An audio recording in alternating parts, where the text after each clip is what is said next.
سنتەری میوزیکی ئازاد هەورامی ماوەی چەند ساڵێکە لە شاری کەرکووک دامەزراوە لەلایەن خێزانی سەرکردەی شەهید ئازاد هەورامیەوە کە وەکو سنتەرێکی ڕۆشنبیری وانی میوزیکی تێدا خوێنرێت و چەندین فێرخوازیان هەیە وا لە ئێستادا بەرهەمێکیشیان تۆمار کردووە.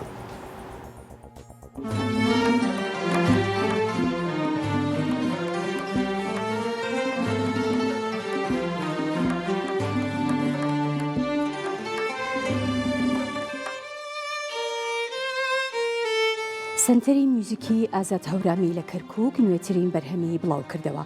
ئەم سنتەرە لە ساڵی 2009 لەلایەن شنۆ شاسواری هاوسەری شەهیدی سەرکردە ئازاد هەورامیەوە دامەزراوە و لەلایەن هونەرمەندی میوزیسیان ڕزگار حەمەڕەئوفەوە سەرپەرشتی دەکرێت.